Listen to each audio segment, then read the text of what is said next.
Hello, guys, and welcome back to this new episode of Football Manager 24, where we combine data with Football Manager and Excel, and we try to make the best signings possible. We try to get the best players in each position, and that way we try to make as many good signings as we can. We've been in charge of Schalke 04, I think, for a while now. I think 5 years, and we've already won the Bundesliga once, coming out of the second Bundesliga. So that means we must be doing something good at least. I will show you this episode what we did, how we did, up until January, what kind of transfers we're going to make, and then I will sim forward until the end of the January transfer window and show you what kind of transfers we made. So first things first, let me show you how we've been doing. As you can see right here, we've been winning. We've been winning and we've not been losing. We've only drawn against Köln and Borussia Dortmund here and Bayern in the beginning of the save, and the rest has almost almost only been wins. So if you also go ahead and check here, we're first in the Bundesliga, 3 of 9 points, and that could even be better if we didn't draw those games. We're first in the Champions League. We've won all of our games, including a game against, I think it was Arsenal, no, Real Madrid, 2-1 victory, where we just dominated them. So you could say that we're doing pretty good. We've already qualified for the playoffs and we're already skipping around, so that's very good. In the DFB we've drawn against Werder Bremen, so we're also doing very good in the quarterfinals there. You may ask yourself, who is playing that good for us? Let me tell you, it's everyone, because if we go to selection info, you will see right here everybody is almost green, like up until here, and Kone is 6.95. I also accept to be green, but everybody's just performing wonderfully. Jeremy Frimpong, who we bought in, 2 goals, 14 assists in all the games in 15 games that he's played. Just insane stats, that is. 13 goals for Dopanzo as well, 15 for Silva, and 10 for Uedrago, which is just insane. Everybody on this team can score. And what you see in this team is I usually don't play the main team. I just put in like some people that need some match sharpness, and we just keep winning. So as you can see, doing pretty well, doing pretty good for ourselves. Let me show you what kind of signings I want to make. As you can see right here, I want to bring in Allison. He is like insane. He's like so good in this game still. We've offered him a contract for 250k, very expensive, but for the 2 years, I would like to see if we could use him still. He's coming on in a free if he wants to. Then also Josip Sutalo, who's going to be a backup defender for us, also on a free. Hopefully he will join as well. Then I also want to get in Dejan Lubicic, just as a backup player who can play almost everywhere in the midfield and also in the back.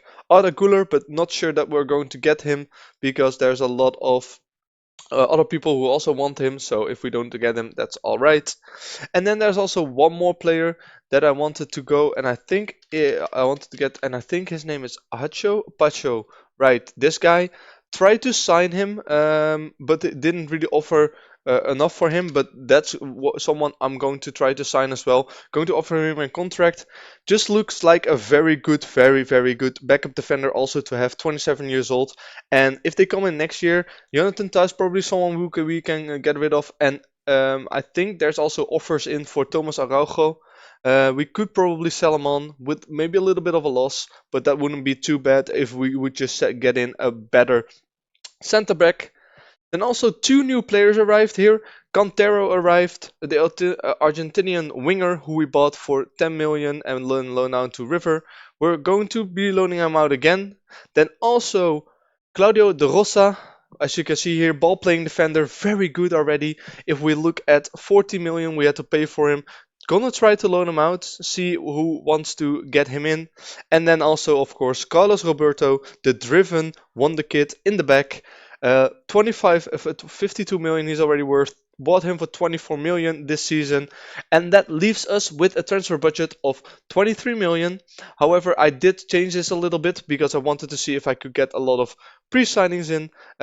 these guys that I have right here are all probably the only ones who are going to be the pre-signings. There's nothing else we can really use. As for out, I kind of want to get rid of Max and Murhin because the one time that he got a starting spot for us, he just got a red card instantly. So just want to get rid of him. Don't really like him. And that's how we're looking. So what I will do with you is I will go ahead and see what kind of transfers we can make at the end of the January transfer window.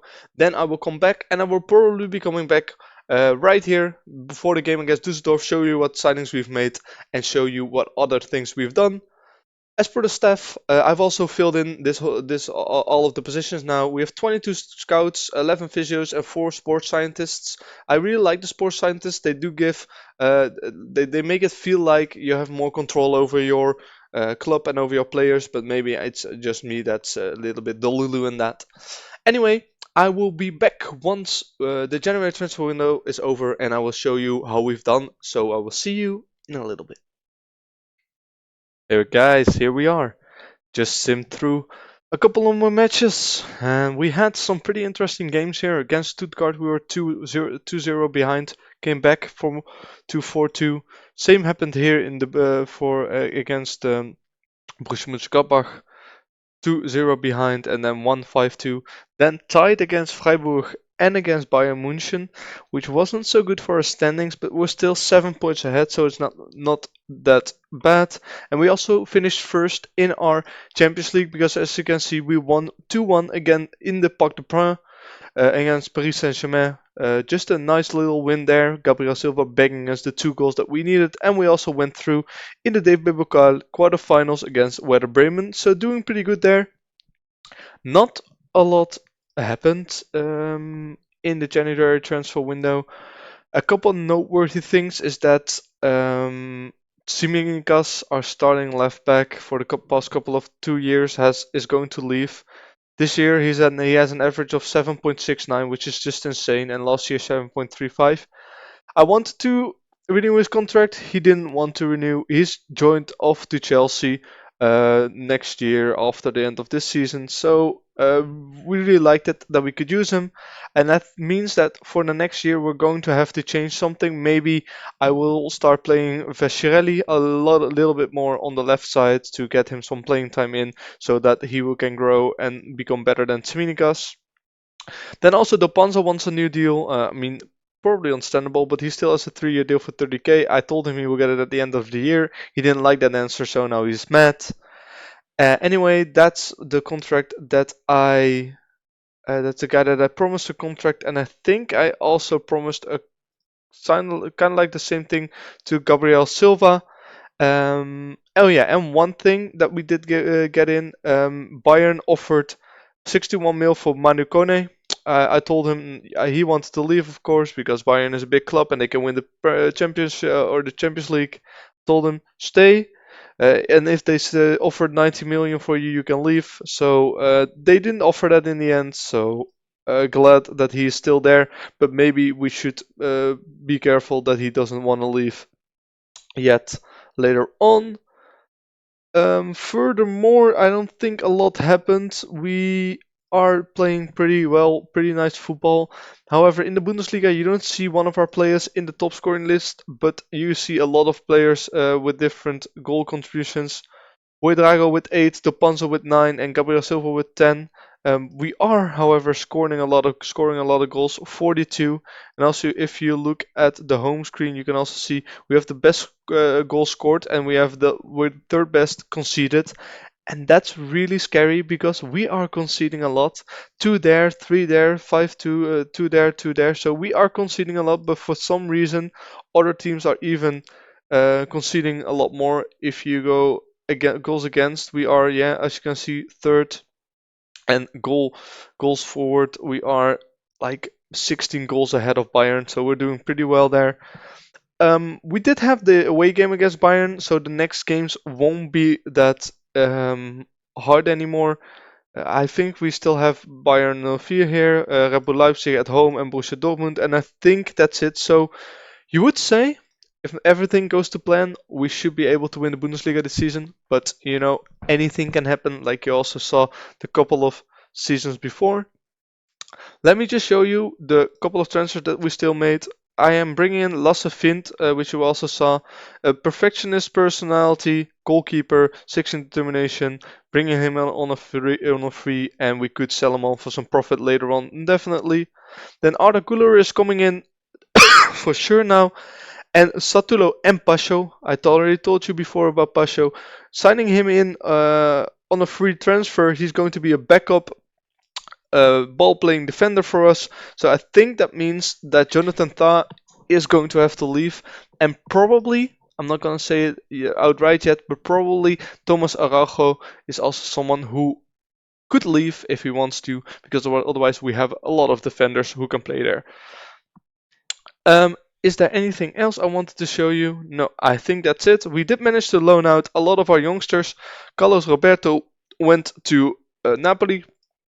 De Rosa went to Atletico Madrid as a starter. Patrick Danek went to Real Madrid on loan. So interesting that a guy that doesn't even play for me is going on loan as an imported player at Real Madrid.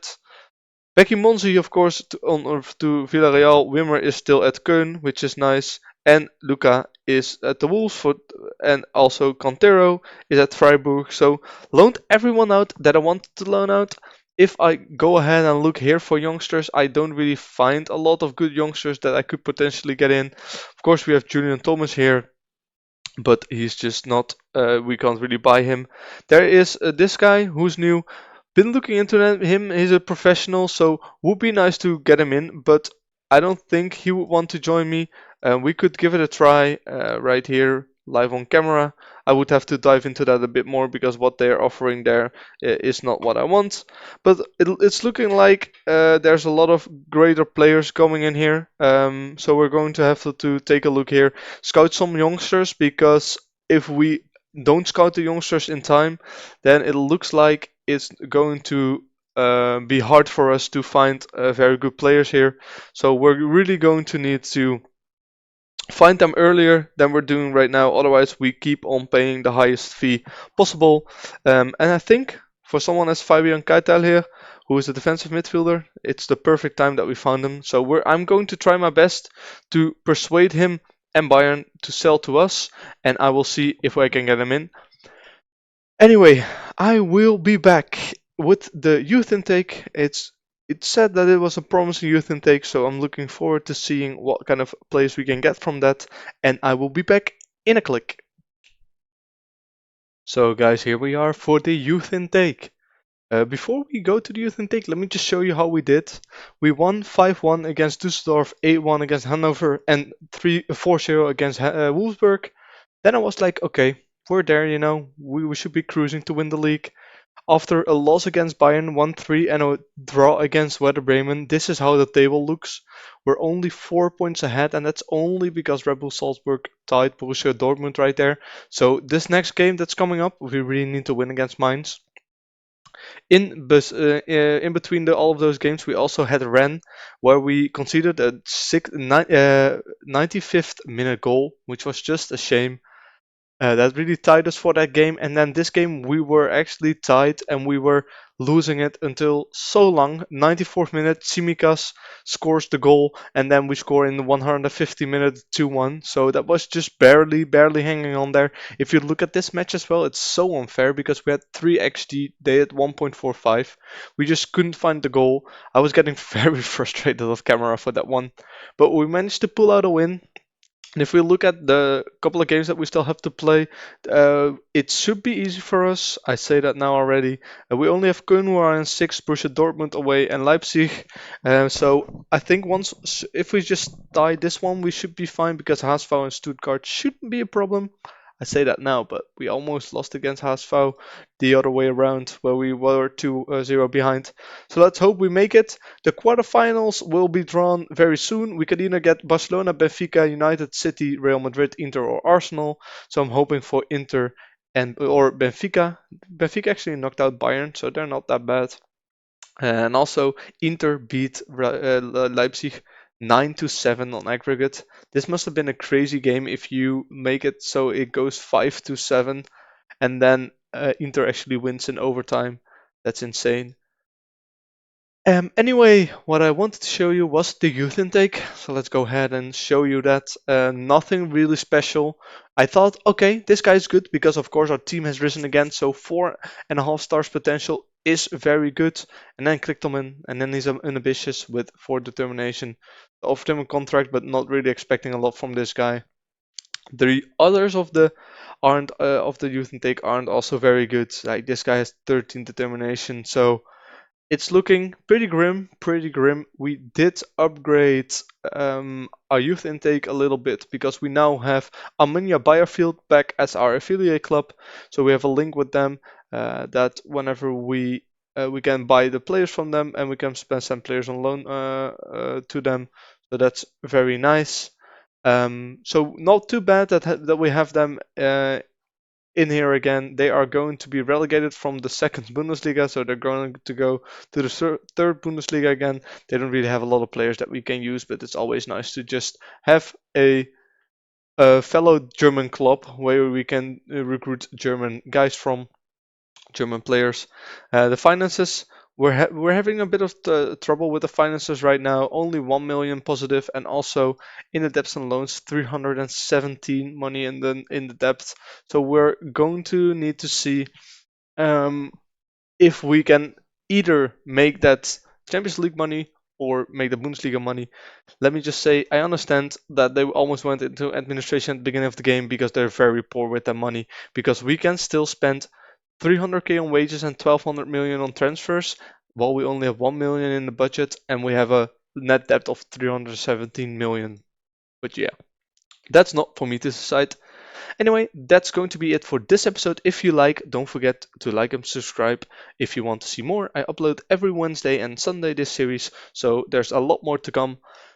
Anyway, if there's anything you want to let me know, leave it down in the comments. And if you want to see how I make all the decisions in this game, go ahead and go in the link in the description. There you will find the link to where I explain how the Excel sheet works and how you can use it as well. Anyway, once again, thanks for watching. Hope you've enjoyed and see you in the next one.